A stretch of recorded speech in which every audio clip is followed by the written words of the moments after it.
Hello everyone, my name is Aarohi and welcome back to my channel. So guys, till now we have finished NumPy in our Python for Data Science playlist. And today we are going to start with the next topic, which is Pandas. But before learning Pandas, let's first understand why we even need it. So if you are learning Python for Data Science, that means you are interested in AI, you want to work with AI models, right? So how do AI models actually work? So we give them data, then model gets trained on that data, and once the training is done, we use that model for real world task. Now think about this. Suppose you trained your AI model on bad quality data. Then what will happen? Obviously your model will perform badly. And if you train your AI model on good quality data, then what will happen? Your model will perform well, right? Because no matter how good your model is, if your data is bad, then your results will be bad. And this is where exactly pandas come into the picture. Pandas is a Python library and you can use it to read, organize, clean, and analyze structured data. Now, what is structured data? Structured data simply means data in a proper table format with rows and columns, just like Excel sheet. And do you know that in real world projects, most of the work is actually about cleaning messy data, preparing it properly, and understanding that data before building anything. And for all this, we use Pandas because Pandas is specifically designed to handle this kind of work. So let's understand how can we use Pandas practically. And let me show you the dataset first, which we are going to use for today's tutorial. See, this is the dataset. First is student ID. In this column, you will see a unique ID for each student. So one row is about one student. So this row is about one student and the student whose ID is 1001. And the age of that student is this. The degree means the academic qualification of that student is this, BA Economics. And then primary skill is deep learning. Preferred career in 2026 is data scientist. Expected salary is this. Interested in generative AI, yes or no? So suppose you want to work on this dataset and assume that this dataset is like a survey of students in 2026 and you are acting like a data scientist and your job is not just to look at this data, your job is to extract insights. Means your goal is to uncover meaningful patterns from this data. So you will dig into this data and you will try to learn what this data is actually telling us. For example, which career is most popular? Are AI related career demanding high salaries? Which degrees are moving toward AI careers? Or are students interested in generative AI expecting high salaries? So all these kinds of questions, you can figure out the answer of all these kind of questions from this data set. So this is what we are going to do today. So the first step is to install Pandas.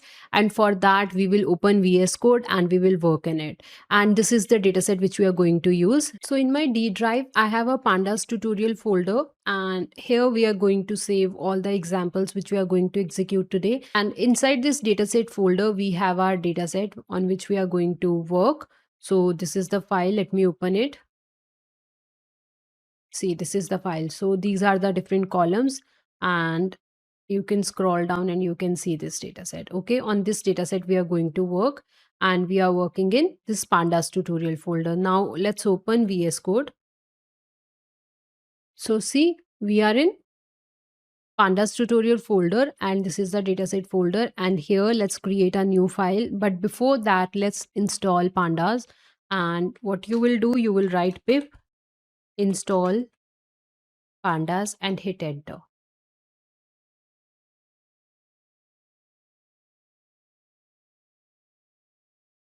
See, pip install Pandas, downloading, installing, and successfully installed. And this is the Pandas version which we are going to use. Now click here and create a file and let's name it data exploration, because in this file I'll show you how to explore data. So data exploration.py.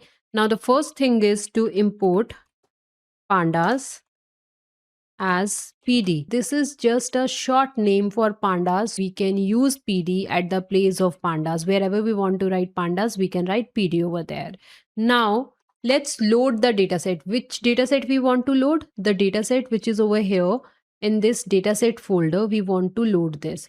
So you will write, just take one variable, let's say df is the variable, and write pd dot read underscore CSV. So our dataset is in CSV format. So that's why I've written read CSV. And over here, you will write the name of the file with proper path. So our file is in dataset folder, then slash, then write the file name, and the file name is career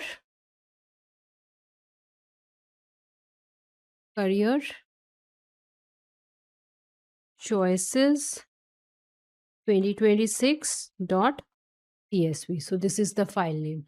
So this is how you load the data set. If it is a CSV file, you will load it like this. In some time, I'll show you how to work with different formats. But for now, just remember that dot read CSV is a function using which you can read CSV files. And now just print the file print df. What will happen with this print df? You can see the entire dataset which is there in this file, all the records you can see on the screen.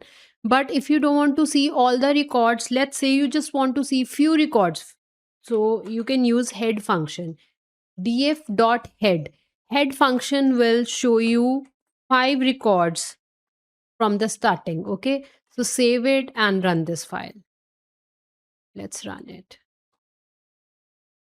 And Python data exploration.py. See, you can see the first 5 records. Index ID starting from 0 till 4. This means your dataset is loaded properly. Now, let's say if you want to see the last few records of your dataset, then you can write df.tail. This dot tail function will show you the last 5 records. So by default, how many records it shows? 5. But let's say you don't want to see 5 records, you only want to see 2 record or 1 record or 3 record, then you can mention over here 2. So in the same way in head also, let's say you don't want to see the 5 records, because by default the head function will show you the 5 records, but let's say you don't want to see 5 records, you only want to see 2 records, then you can mention 2 over here. Now let me print this also. Now we'll see the first 2 records and the last 2 records of this file. Save it and run this file. See, these are the first 2 records and these are the last 2 records of this file. Now let's say you want to see the shape, means how many rows and columns are there in this dataset. So you will write df dot shape and print it.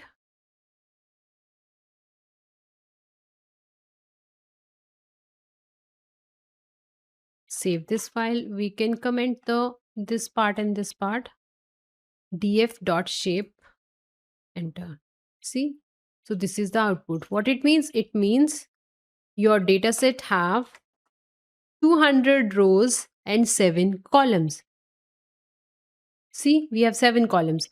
Student ID is the first column, age is second, degree, primary skill, preferred career, expected salary, and then interested in generative AI or not, right? So we have 7 columns. Now let's say you want to see the names of those columns. You want to know more about the columns. Then you can print df dot columns, save it and run the code. Clear the screen and let's run the code again. See, this is the output of this function df.columns. You can see the name of all the columns over here. Now let's suppose you want to know overall about the dataset. So then you can use df.info and print it. Save it. Let's comment this one and this one. Let's run it. See, df.info gives you this. This is the output of df.info. So let's understand it. First, it is showing that we have 200 entries starting from 0 to 199. So that is what we have. We have 200 rows, right? data columns. Total 7 columns are there. Here you can see the column name. These are the column names.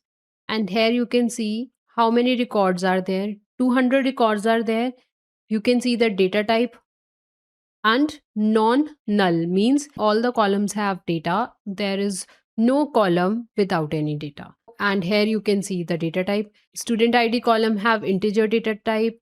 Age column have integer data type. Degree, primary skill, preferred career, they are of string data type. See, student ID, we have integer data type. Age, we have integer. Then degree, primary skill, and preferred career, we have data in string format. And in expected salary, we have integer, right? So all that detail you can see over here. So these are just basic exploration functions. Now let's create another file and let's understand slicing and indexing in pandas. So just click here in front of pandas on this first icon and write basic operations dot py. First thing is to import pandas. So let's just import pandas as pd. Second thing is to load the dataset. So this is the dataset we are working on. So copy this from here and paste it here. Now let's suppose you want to work on a specific column. You don't want to work on the entire dataset. You only want to work on a single column. So let's say you want to work on a preferred career 2026 column. So you can write df square brackets and then single quotes and here write that column name. Now what will happen? You will only see the data of this column. There are other columns also, but we have mentioned specifically here that we want to work with this column. Okay, so let's just print it and see if we are getting data of one column.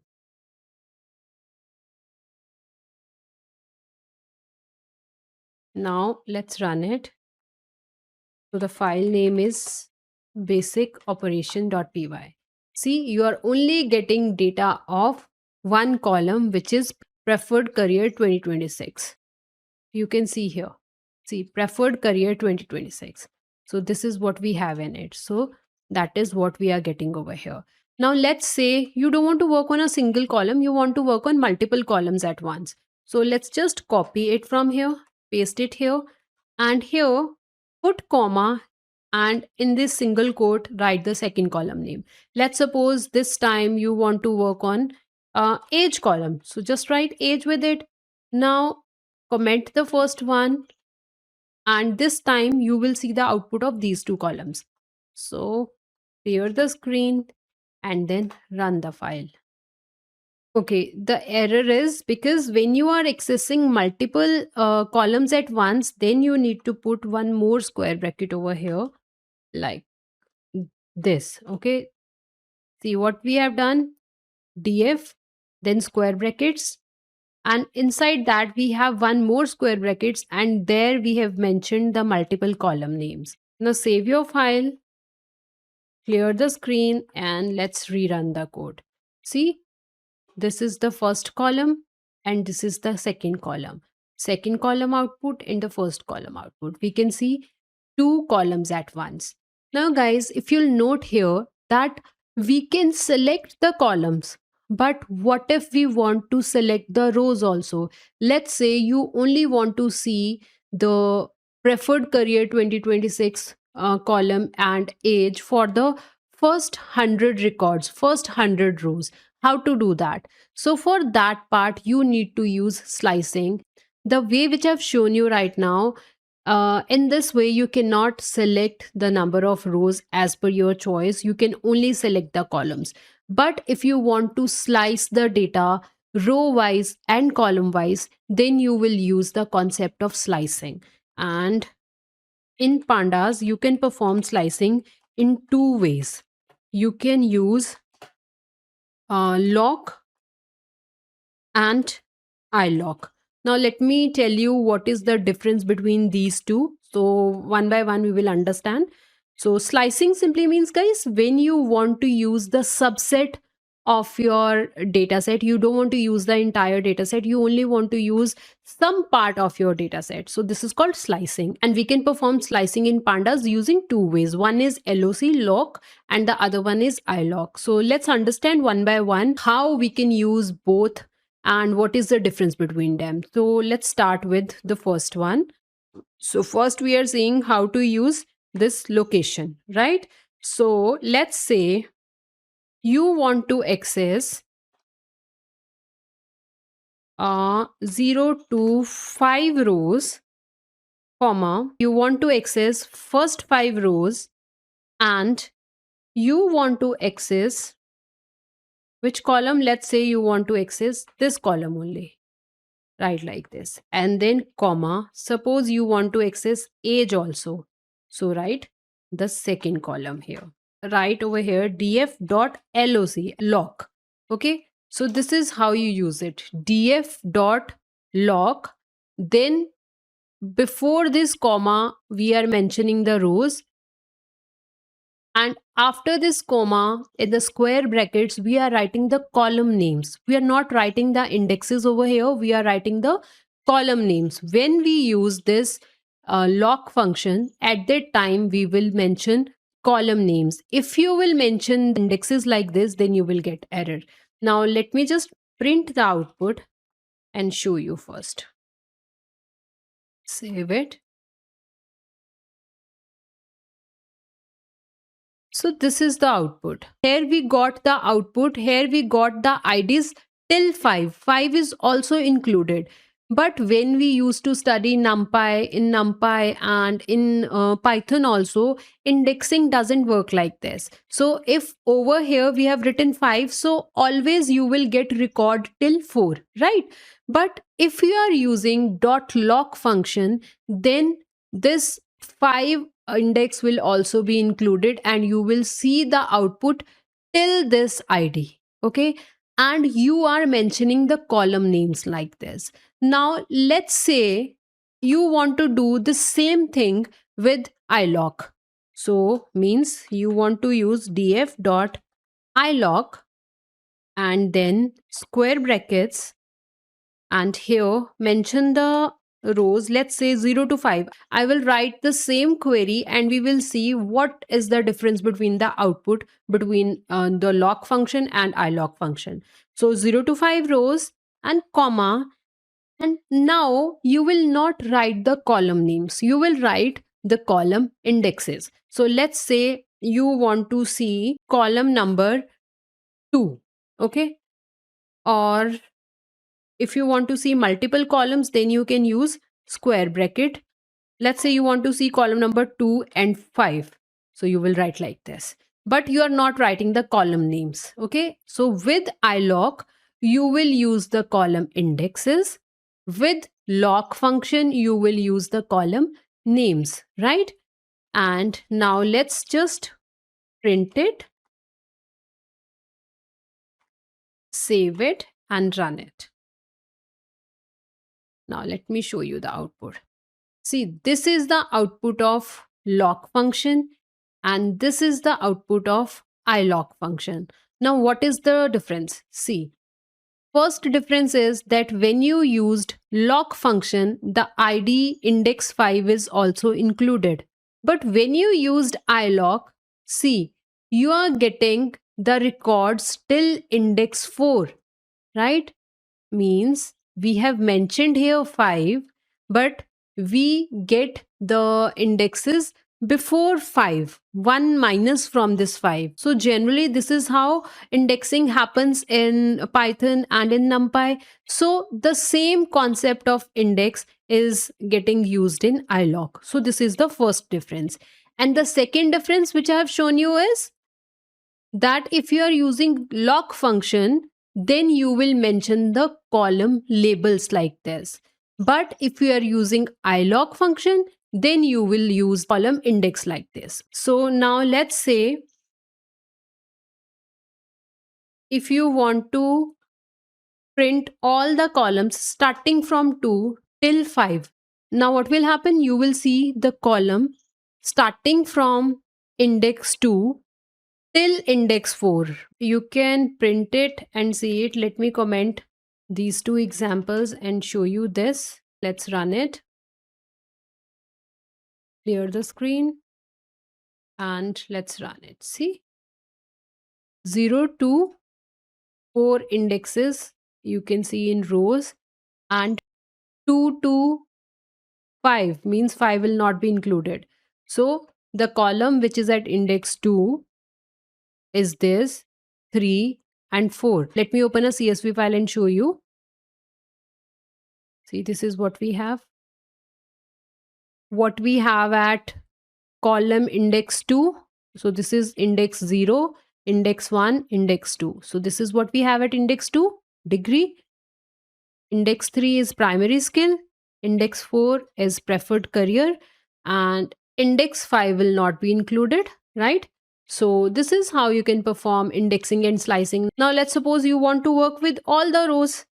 So then you can simply write this colon.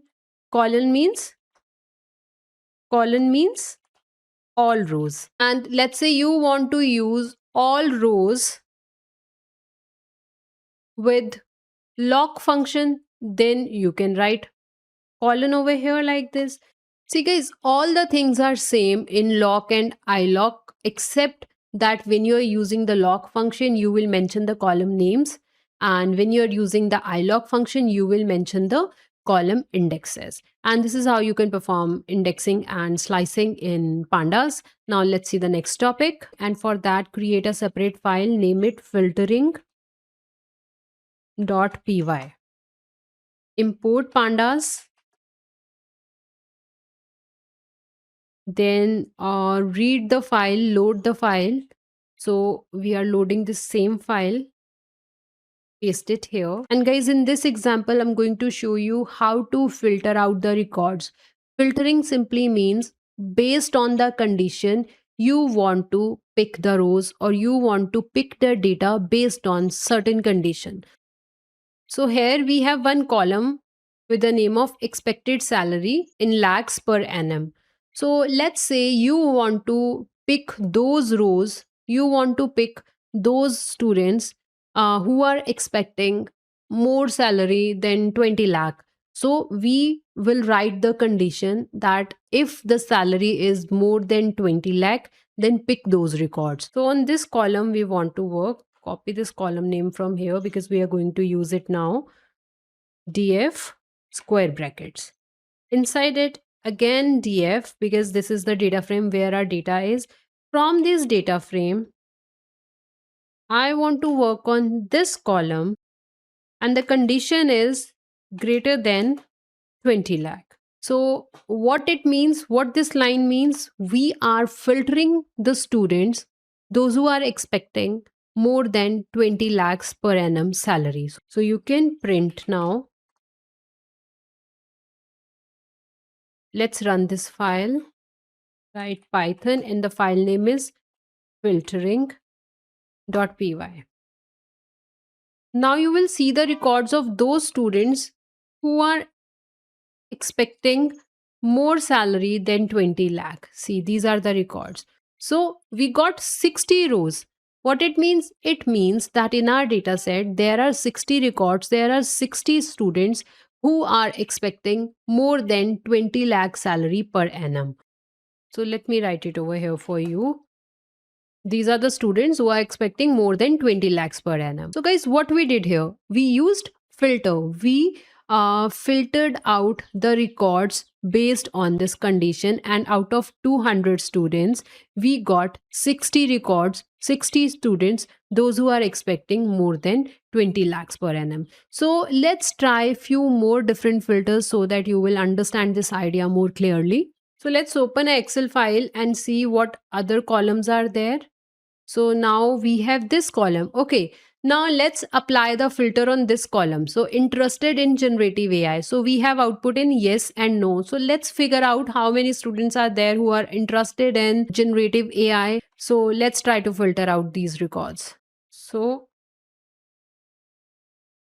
let's copy this column name because we are going to use this column name. Write df square brackets. and then again df, and in this square bracket you will write the column name on which we want to work. So we want to work on this column, and mention your condition over here, equals to yes. What it means? That we want to filter out those records where the value is yes, in interested in generative AI. So what will happen with this filter? You will get to know how many students are there who are interested in generative AI. So if you want to see the output, just print the output, and let me just comment this one and rerun this code, clear the screen, and the file name is filtering.py, run it. See. So we got the output, and in the last line over here you can see that 91 rows and 7 columns. 91 rows simply means that out of 200 students, 91 students are there who are interested in generative AI. So let me just write it over here. So these are the students who are already interested in generative AI. Again, we applied one filter over here. Now let's open that CSV file again, and we have this column. Now there are different roles, data scientist, data analyst, full stack developer. So there are different roles over here. So let's figure out how many students want to become data scientist. Okay, so this filter we want to apply. We want to see how many students want to become data scientist. So column name is this. Copy this column name from here, and here you will write data frame. So in df, we are loading our dataset. So that's why we wrote this df, and then square brackets, again write df, square brackets, and over here in single quotes or in double quotes, you will write the column name on which you want to work. So we want to work on this column, equal to which profession? Data scientist. So just copy it from here and write it over here. And now if you will print it, save it, and let me just comment this one. Now let's rerun the file, clear the screen first, and run filtering.py. See. So this is the output, and there are 25 students. 25 rows means 25 students. One row is for one student, right? So there are 25 students who are interested in data scientist career. So with this filter, we are getting the answer of this question, means how many student wants to become data scientist. So again, we applied a filter over here. Now let's open our dataset again, and let's again work on this column, the salary. So let's try to figure out the average expected salary. So the column name is this. Let me copy the column name and df, square brackets. Here write the column name. Now you use the mean function on it. There is a column with this name in this data frame, and on that we will apply a mean function, and you will get a average salary and expected average salary. And now you can print it,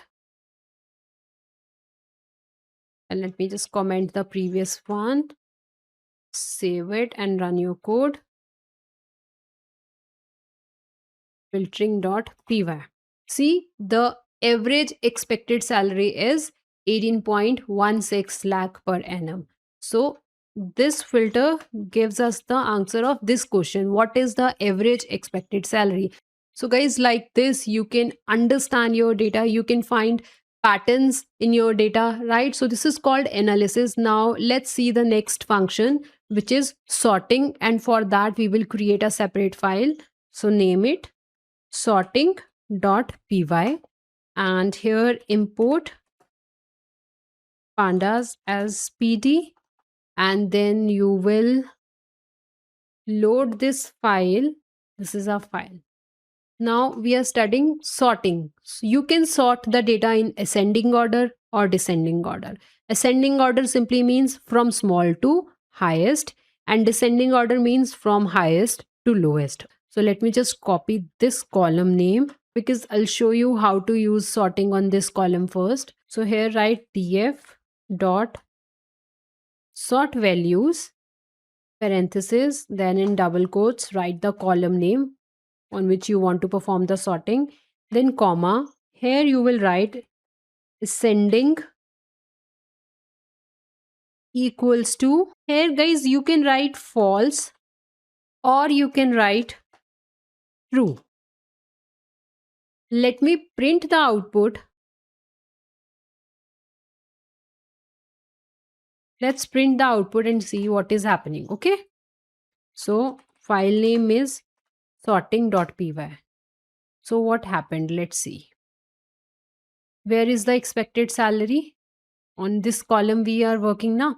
So first we are having the records which have highest salary, and in the last we are having the records where the salary is less. So from higher to lower, ascending false simply means we are working in descending order. Descending order means from high to low. Now if you write like this, let me just copy it from here. Now I'm writing ascending true. Now what will happen? Now you will see the small numbers in the beginning and the salaries with higher number at the last. Okay. So you can print it and see the output. Let me just rerun the file and let me show you the output now. See expected salary. So the students who have mentioned less salary are at the top and the students with the highest salary are at the bottom. This is in ascending order. Now let's say, let me just copy it. Now let's say I don't write anything over here. So I've simply mentioned df.sort values and then I have mentioned the column on which I want to work. Now what will happen? So now Pandas will use the default function, default value. In sort value, what is the default value? Default value is ascending equals to true. Okay, so this is the default value. If you are using sort values, but you are not mentioning ascending true or false, then Pandas will use the default value, and which is ascending true, means from small to large number. If you want, you can see the output. Python, file name is sorting.py.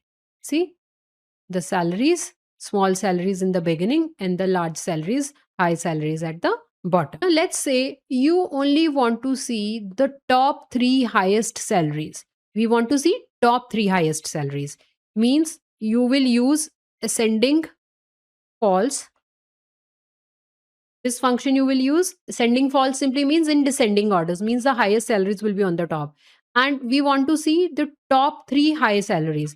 So over here, you will use dot head. I have explained you what does head function do. It will show you the top 5 rows by default, and if you will mention 3 over here, it will show you the top 3 rows. So ascending false, and after writing the salaries in descending order, we are saying show us the top 3 records and put parentheses over here. Now what will happen? You will see the top 3 highest salaries. Now if you want to run this code, run it.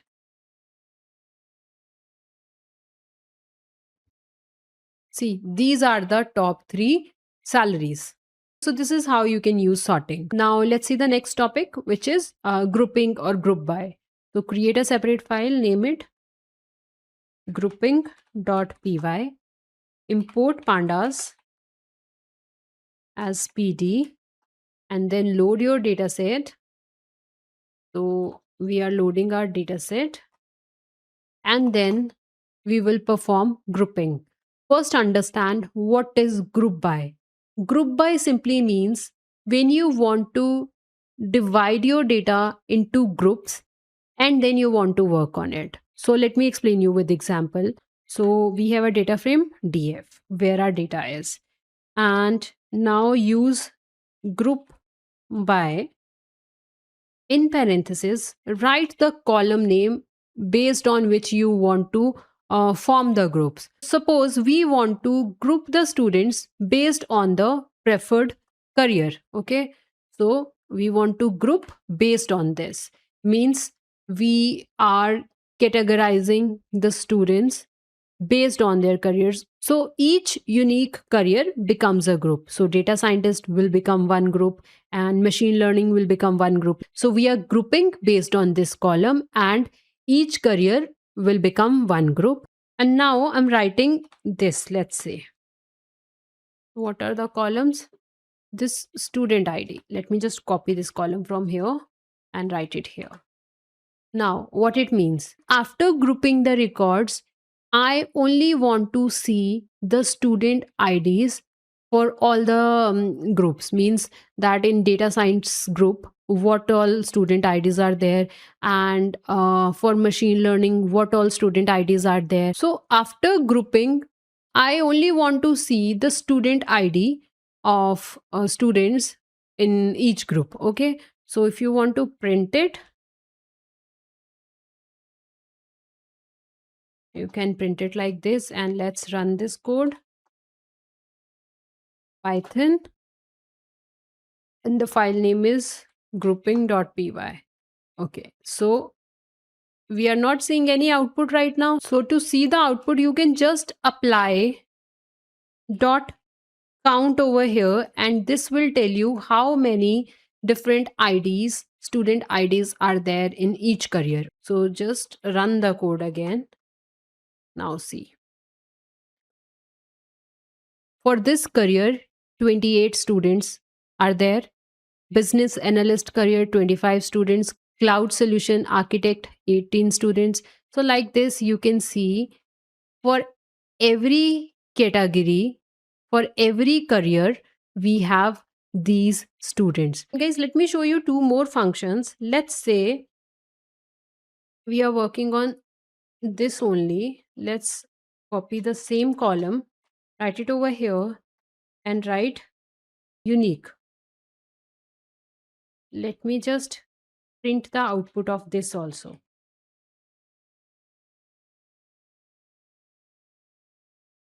Okay, unique function. Let me show you the output, then we will see the difference. It means what is the difference between this one and this one. Okay, so let's just run this code and see the output.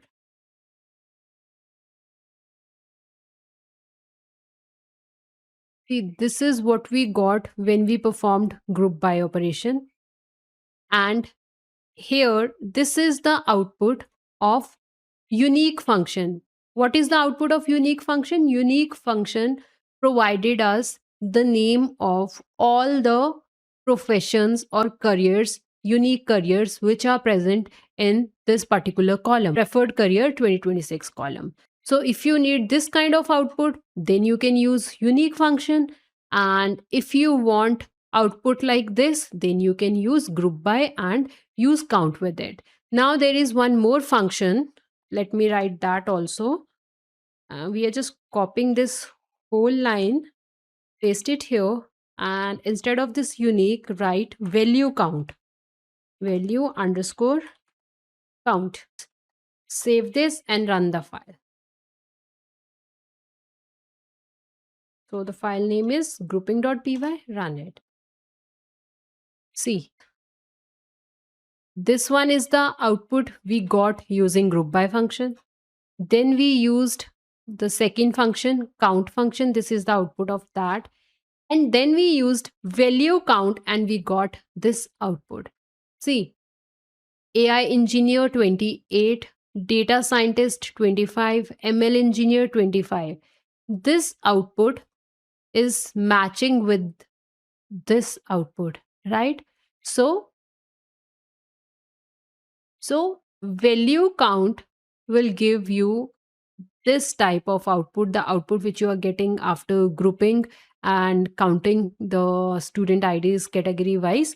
So this value count is giving you output in that way. Now let's see few more examples of group by.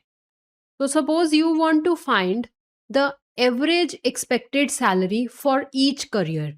Means for data science, what is the expected average salary? For full stack developer, what is the expected salary, right? So this is what we want to find. So for that, we will use group by, and we will write df dot group by. We want to find the expected salary for each career. Means we are going to use two columns. First we will use the preferred career column, and we will also use the expected salary column, right? So df dot group by parenthesis double quotes, and this column, write it over here, because we want to find the average expected salary for each career, and careers are stored in this column. So that's why we want to group all the careers first. Each unique career means one group. Based on this, we want to find out the expected salary. So what is the column name of expected salary? What is the exact name of the salary column? So this is the name. So copy the name from here and write it over here, and use mean function because it will give you the mean. So like this, you can find out that for each career, what is the average expected salary. So let me just comment everything else and print this one. Save it, clear the screen, run the code again. See, this is the output. So for AI engineer, for this career, this is the expected average salary. For this is the expected salary, and like this for all the careers you can see their expected average salary. So guys, like this you can perform sorting operations. Now let's see the next topic, and for that we will create a separate file. So guys, now I'll show you how to create data frames. How to create data frame. Now I have told you the dataset which we have, this dataset is a data frame only, because we have data in the form of rows and columns. So whenever you have data in the form of rows and column like in Excel sheet, that means it is a data frame, and if it is stored in CSV format, then you will load that data in pandas like this. Now let's suppose you don't have a CSV file, you want to create the dataset for the very first time. Then how to create a data frame in pandas? So that is what I'm going to show you now. So for that, import pandas as pd. Now we want to create a data frame. So for that, you can write any variable. Let's say I have mentioned df1. Now I want to create a data frame. So you will write pd dot data frame parenthesis, enter, and here write curly braces, and in these curly braces you will work. And guys, why we use curly braces? When we use curly braces, when we want to create dictionary, means you store data in the form of key and value pair. So suppose we have a key student id, okay, this will be a column heading, colon. Now in a list I'm writing 1 2 3 4. So this means that column name will be student ID, and under that we have these four IDs. Now put comma and let's create a second column. Now let's say the second column is name, student names, colon, and then square brackets, and here write the names. Let's say the first name is Anu, second name is Neha, third name is Subin, and fourth name is Rohit. And these are the four names under name column.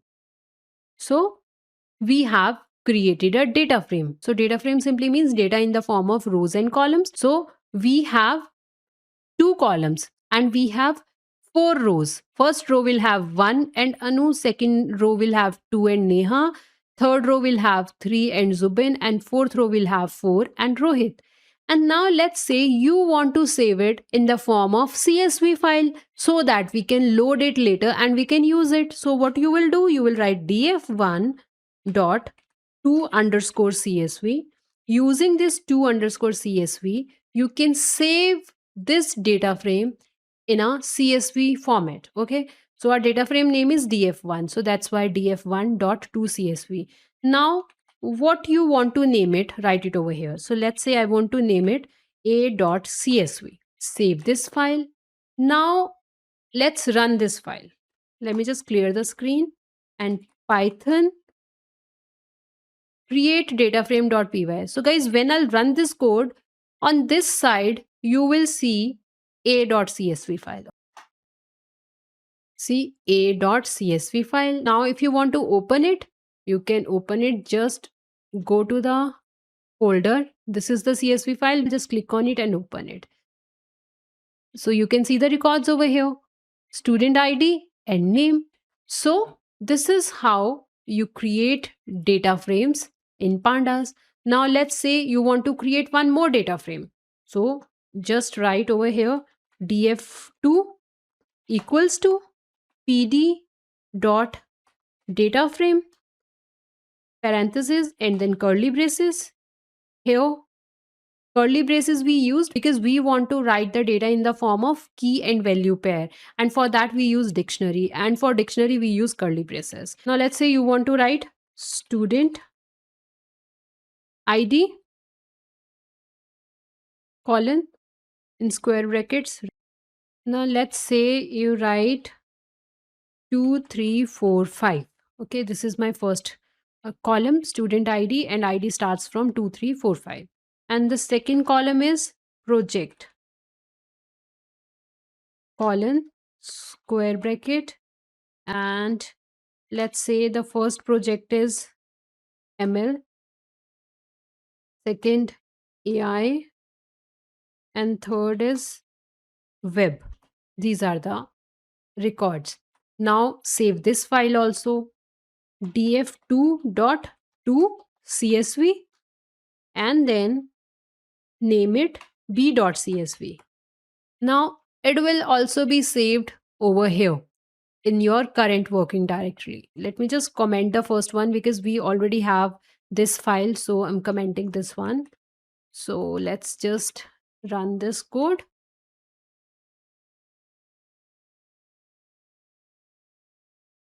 We need to put comma over here. Save it and now rerun it.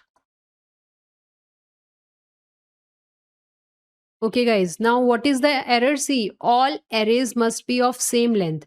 See over here, I have mentioned 4 IDs, but in projects, I'm writing 3, right? So just add one more project. So let's say app development.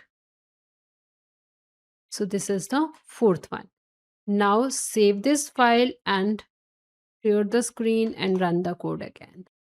Now you can see that b.csv file is also present. So this is how you create data frames.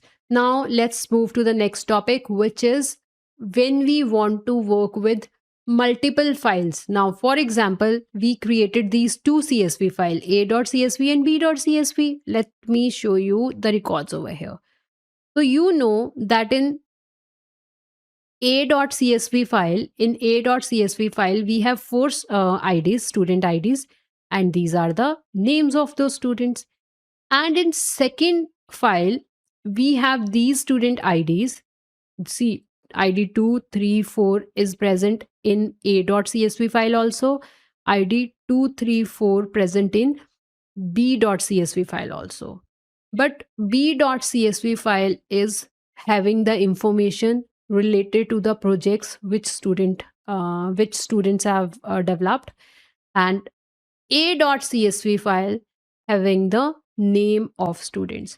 Now we want to join these two files together so that we can have all the data together in one file. So for that, there are 2 ways. We can join files, multiple files, using concatenation, or we can use merge. Now let's see the next topic, which is how to join the files and when to use concatenation function and when to use merge. For that, create one file and name it joining files.py and import pandas as pd, and this time we want to load the CSV files which we have created, a.csv and b.csv. So write pd.read CSV and our file name is a.csv, and then the second file we want to load is b.csv. So write pd.read CSV b.csv file. Now if you want, you can print df1.head, just print one record and see if the file is loaded properly, and in the same way you can load if b.csv file is loaded properly. Okay, so I'm using the head function. One means it will show the single record. So let's just run and see this first. Python, the file name is joining.py. See, both the files are loaded properly. Now let me first show you both the files. Let's open a.csv. So this is our a.csv file. Now let me open the b.csv file also. This is my b.csv file. So we have student ID and name, and here we have student ID and project. And some of the student IDs are present in both the files, like ID 234 is present over here and ID 234 is present over here. ID 1, student ID 1 is present in a.csv file, and student ID 5 is only present in b.csv file. Now we want to join these two files in a way so that these files can be useful to us. So what we will do here, first I'm showing you the concat function. Okay, so I've told you we can join the files in two ways. First is concat and second one is merge. So firstly I'm showing you how to use concat function. So first you will write pd.concat parenthesis, and you will write both the data frames which you want to combine. So we want to combine df1 and df2. Just copy this from here, df1 comma df2. Now comma axis equals to 0. Both the data frames, put them in a square brackets. So this is the correct syntax of performing this concatenations. So these are the two data frames. We want to concatenate them, join them. Axis 0. Now what is axis 0? Let me show you the output and you will understand. Okay, so just print it.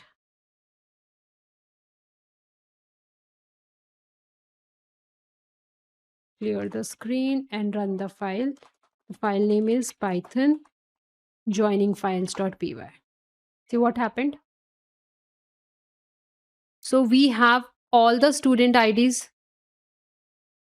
So this is the data of first file, right? This is the data of first file. And then this is the data of second file. So what happened?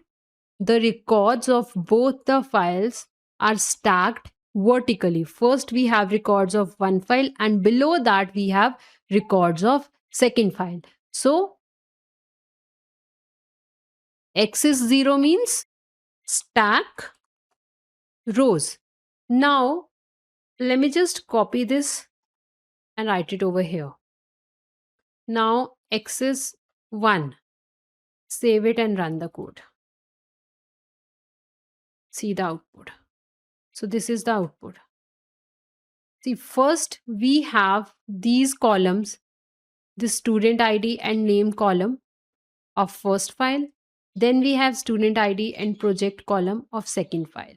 this unnamed column is created itself, we can delete it later. Records are stacked column wise. First we have columns of one file, then we have columns of second file.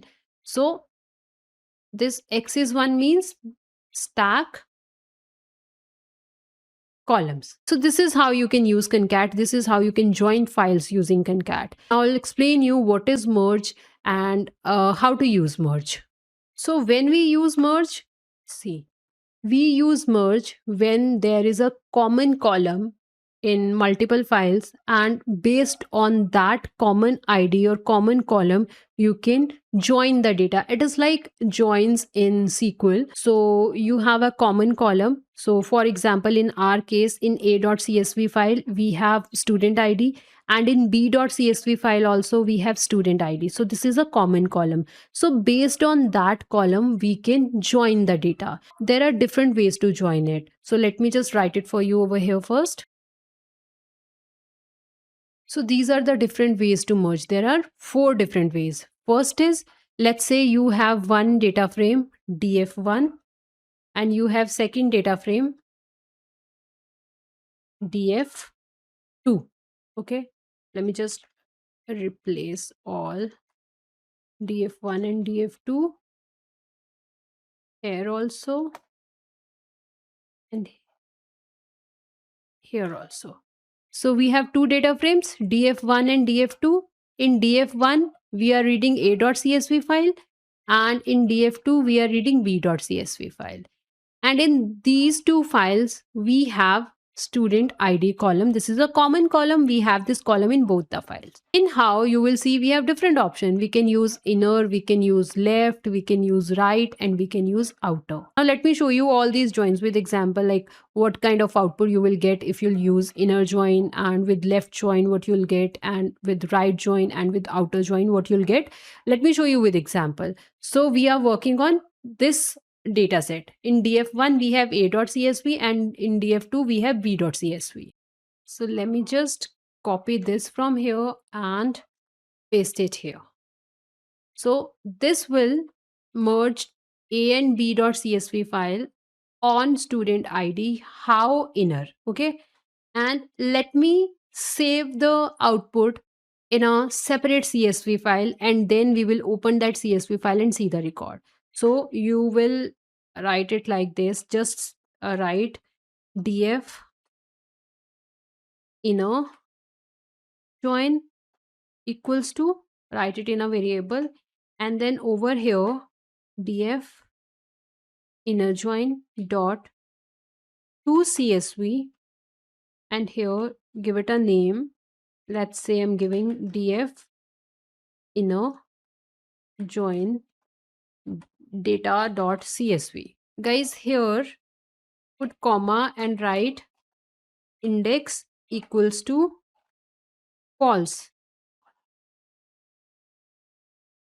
So this will prevent this kind of extra index column. Okay, if you write this, you will not get this extra index column.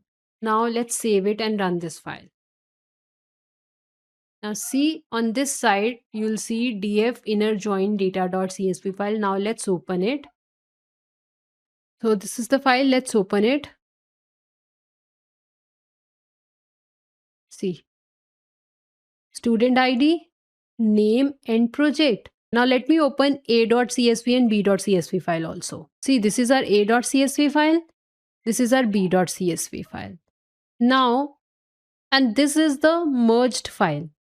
So over here in merged file, we have student ID, name, and project. And in a.csv file, we have ID 1, 2, 3, 4. And in b.csv file, we have ID 2, 3, 4, 5. Now, what happened here? When we used inner join, what happened? See, we only have those IDs and records which are present in both the files. Means ID 234 is present in this file also, and ID 234 is present in B file also.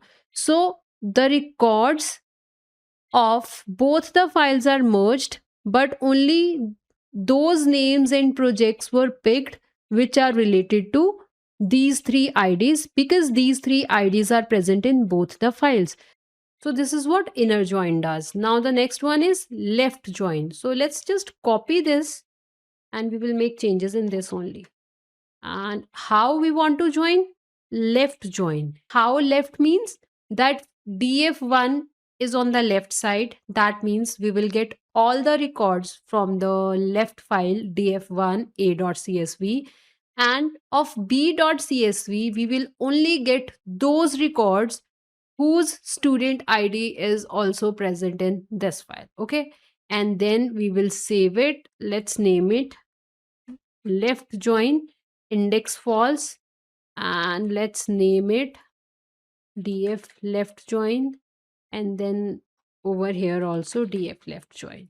So what we are doing in this variable, we are running this join and then we are saving a csv file, and this is the name of that file. Okay, so let me just comment this part because we have done it. So let's run it. Now you will see the output df left join data.csv. Now let's open this file df left join, this one. Let's open it. See, so this is the output. Now let me open a and b file. So this is the a.csv file, this is the b.csv file. In df1 we are reading a.csv, so we will get all the records of this file. See, 1 2 3 4 id. See, we are merging these two files. Project column is over here, but see, id1 is present in first file a.csv, but it is not present in b.csv. So there is nothing in the project, but rest of the records which are there in the a file, we have them. But id5, which is present in b.csv file, that we don't have over here when we perform the left join, because left join simply means it will get the data of the left table, which is this, and it will only pick those values from b.csv where student id is matching with the student id of the left file. So this is what left join is. Now in the same way you can perform right join and outer join. Right join will be totally opposite of this left join, and outer join simply means you will get data of both the files together in that new file. Okay, so guys, this is how you can join multiple files, because in real world examples there is no one file where you have all the data together. You will get data in multiple files, you join them as per your use case. You will see which way is better. I have shown you both the ways, concatenation and the merging function. You will pick which is the right option for your case. Once you combine all the data in single file, then you can apply different functions on it. As I've shown you various functions like how to perform filtering, sorting, right? We have seen various functions. So you can apply all those functions on it. You can analyze your data and you can understand the data in a better way. So that's it for today, guys. In my next video, we will see the other functions which are there in Pandas, because today we haven't covered everything. So there are a few things which are still pending, so we will cover that in my next video, and the link of this code is given in description section. You can get this code from there, and I hope this video is helpful. And guys, if you like my content, please like, share and subscribe my channel. Thank you for watching.